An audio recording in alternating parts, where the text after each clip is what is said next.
Keith one-time Thurman's pulls up to Mora and Manek. So let's listen to his thoughts and see who he picks for September 13th, Canelo versus Crawford. Let's get into the video.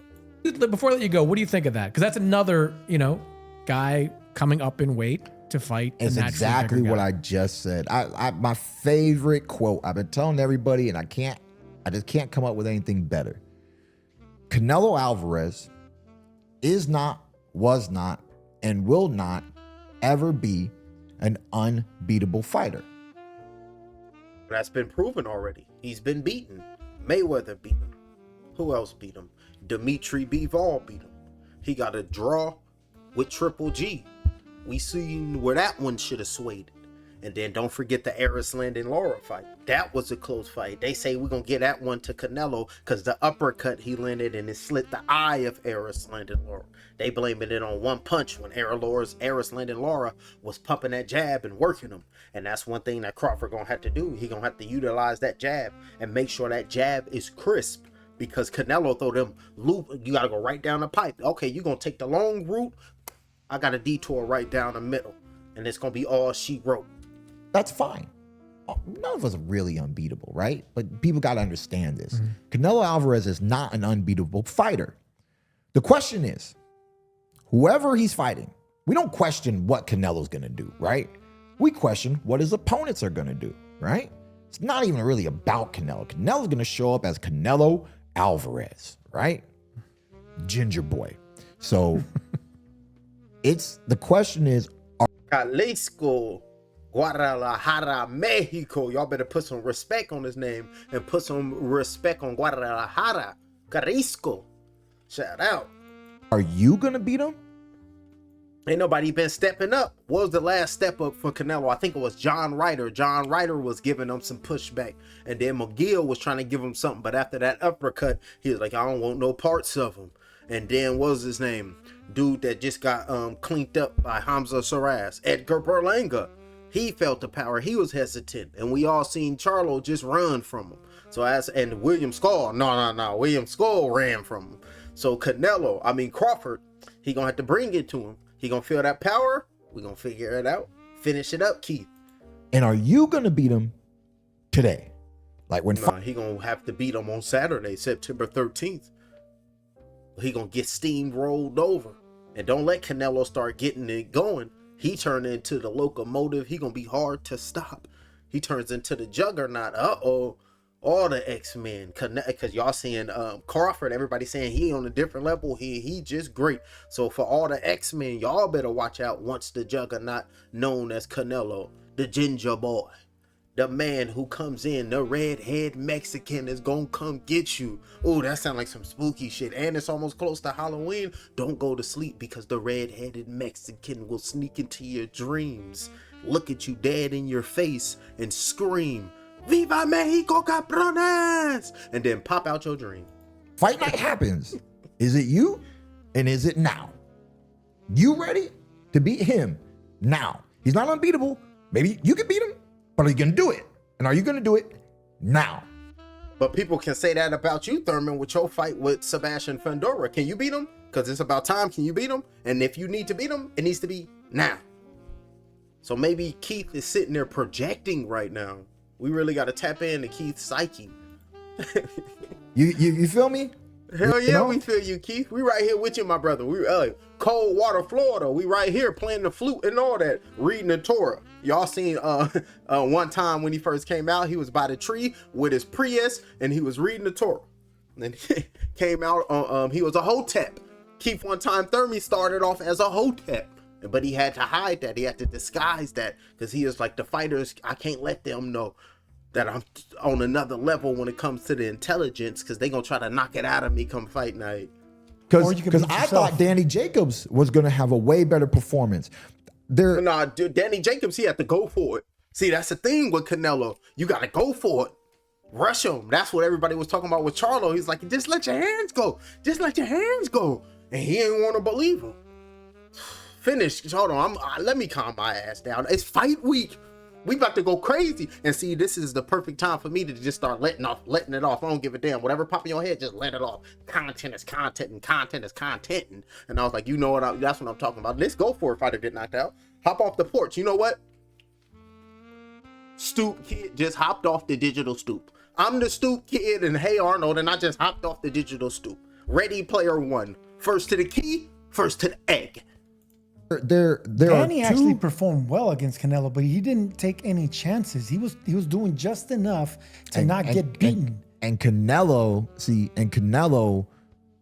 was feeling himself. Canelo had. Oh yeah, once Canelo come in, he starts slipping. Then tucking, feeling good. Then he got that swag when he walk up on you, like, okay, I might do a little same thing now. It's gonna be a good ass fight. But you know, Terrence, y'all seen him when he fought Arrow. That jab gonna be right there pumping it. You know, Canelo gonna come in, and remember what Tim said, you can close the distance and get in on Terrence Bud Crawford, but it's how he react. We don't know how it's gonna go. The power might be too strong, and then Crawford might come out immediately, say, you know what, damn, I'm just gonna bum rush him because nobody think nothing. Sort of like Danny Jacobs when he did what he did to homeboy. Damn, I forget his name. He just rushed him across and just bing bang boom bam. Some shit you just don't understand, and then a referee waved it off. Put hands on that man. I forgot it was when Daniel Jacobs just ran across the ring and just put hands on him. Boy was hyped up and undefeated. I forgot the name. I wish I can go to Box Rec, but the wife said stay focused because you just always on something else. Keith, get me back in order. Preparation. He had that head movement, losing to Floyd, this and that. He fought some flat-footed fighters. He got used to getting his head here and there and ducking down and then pulling out and spinning out and little tactics. Hey, it's the head. I was trying to move my head. I was trying to move my head like Keith. I've never seen somebody make Danny Jacobs miss. Hey, Keith's hairline is looking good. His hair looking good. He got the haircut right, but we missed the old ponytail. That's that Keith Ice Thurman. They was like, well, y'all don't know nothing about the Keith. Once he had that ponytail, he was talking different. Hey, Keith was talking different with the ponytail. Remember when he was talking to Terrence Bud Crawford? He was like, he's barely a champion. Remember when they talk about Errol Spence's number 2 and he was number 1? They want to see if number 2 can take out number 1 to see if number 1 is that dude. Y'all remember Keith? So many punches. Ponytail Keith, Ice Keith. Let's go. It was highly impressive. And don't let Keith beat Fundora. Hey, if Keith get them belts, he gonna be talking sass, ladies and gentlemen. Keith gonna be back. If Keith beat Fundora and get them belts, it's gonna be all she wrote. He might have to go to Italy to get that transplant, and we might get the ponytail back. Ooh. Hey, Keith, get the paper, go to Italy, fix it up. Follicles is folliculing, and we got the ponytail back, and then he can just slick his shit back. It'll be the cleanest slick that he ever did slick. Because he was like, I remember when I slicked, and then he has the opportunity to slick again. Oh, so that'd be a crazy. And he got the belts. Oh yeah, we need Keith to win. In fact, we need Keith to win based off of what I just said alone. Impressive. I did not expect that, because the amateur pedigree growing up with Danny Jacobs. I know exactly what kind of New York fighter he is.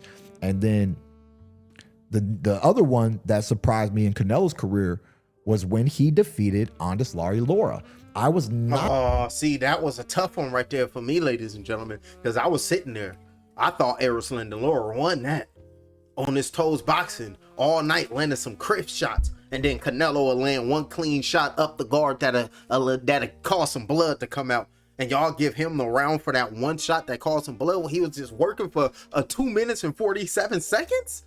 See, the game be rigged. Hell no, I got Erisland and Laura winning that fight. I don't give a damn what y'all talking about.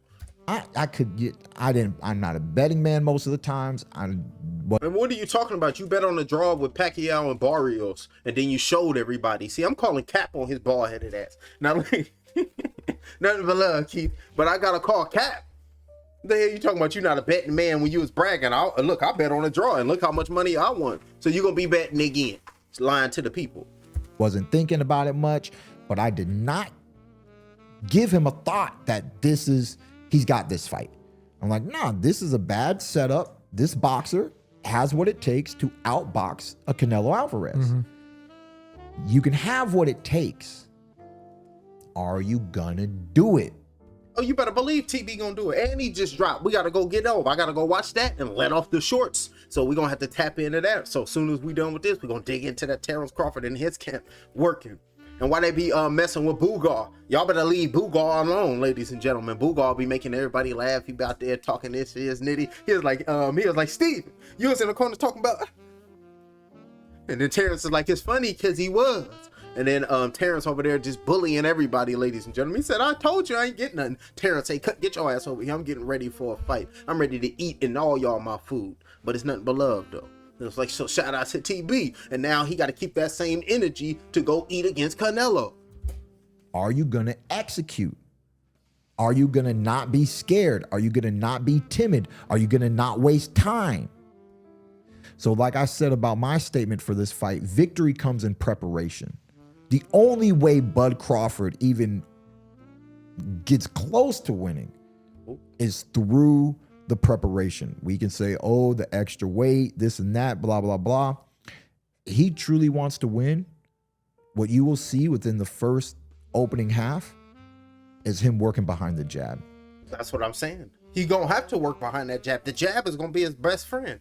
Every time he go to the corner, Bomac gotta tell him, everything you do is off of the jab. The jab is, that's all we know. That's all we know. Pumping out, confuse him, and make sure your feet is up under. You turn them. And everybody is like, look at the legs of Crawford. He working on them legs. He keeping them legs strong. Moving about. Keep turning them. Keep pumping that jab. Frustrate him. Go look at the tape of Landon Lara. Then go look at the tape of Dimitri Bivol. Put that output. And then you get that Mayweather on him. And you got that recipe. And then you being Terrence Bud Crawford, being from Omaha, Nebraska, you add in that chemical X, and then you turn into Mojo himself, but the successful one. He does not work behind the jab. He is not geared for the tactical approach. And the only other approach, which is the Hail Mary, is that you hurt the gorilla neck boy. You know, this freaking gorilla exercise. No, that's more like Mr. Bionic Man. Next, just on Mike Tyson. That's Canelo neck just everywhere. From all the way in America to Guadalajara, Jalisco, Mexico. Neck just talking about it's a path for us to take. Craziness. Don't rely on that. He's hard to hurt, man. He's hard to hurt. Don't rely on hurting Canelo. I think That's what I'm saying. Triple G didn't drop him. All these fighters been hitting him. Take a page from Beef. You know, all them shots loosened the hinges on the door. So when Crawford hit him, the door just gonna fall off. You gonna be like, damn, he's so powerful. No, they just loosened it up for me to come and clean it out. Clean them up. So look for that knockout. But ladies and gentlemen, I'm gonna tell y'all right now, I'm gonna put some money on the draw. Let me drink some of this. Hey, what do you say when Reed Dollars was battle rapping? Let that shit simmer. I'm gonna have to bet on the draw. It's gonna be a draw, y'all. It's gonna be a draw. Bivol and Mayweather, what they do, they fought behind the jab, they kept their distance, they've used the entire ring, and that's something that he can bring to the table. Use that distance from both Bivol sides. backed him up, though. Bivol But pressed the him. funny, Oh yeah, yeah, that's what you gotta do. That's that output. Bivol, them legs on the front foot, backing them up against the ropes, just letting your hands go. Showing them that, nah, I'm the better and the stronger fighter. Remember, Crawford did that. Remember, he pressed them and started walking them down. Chest to chest, what? I'm walking them down, what? And didn't do nothing. Canelo was like, okay, I'm gonna save that. I see you on fight night, buddy. It's different. It's different in his levels. You know, he get a payday. His payday, you get your payday, but it's just different levels. Y'all heard what Canelo be talking about. He be talking with that sass. thing is, with the extra body weight, is he agile? Yeah. Is the footwork going to be able to move, still use the ring, and as those later rounds, round 7, that's what I said to you last week, 14 pounds matters. 9, 10, you know, as the pressure continues. You know, the other thing too is Canelo lost a little bit of his bite. He hasn't been tremendously, you know, devastating and taking people out. So that yeah, that's right. He usually hurt you, drop you, and then he'll finish you off. But as of late, it ain't been none of that. He'll drop you, but then you'll make it all 12 because he'll be trying. Remember with John Ryder, he was trying. And Ryder was over there landing some shots and counting it off. Like, okay, we got a little something. Jaime Munguia, he could have cleaned him up. Couldn't get him up out the game. Berlanga couldn't clean him up. Charlo couldn't clean him up.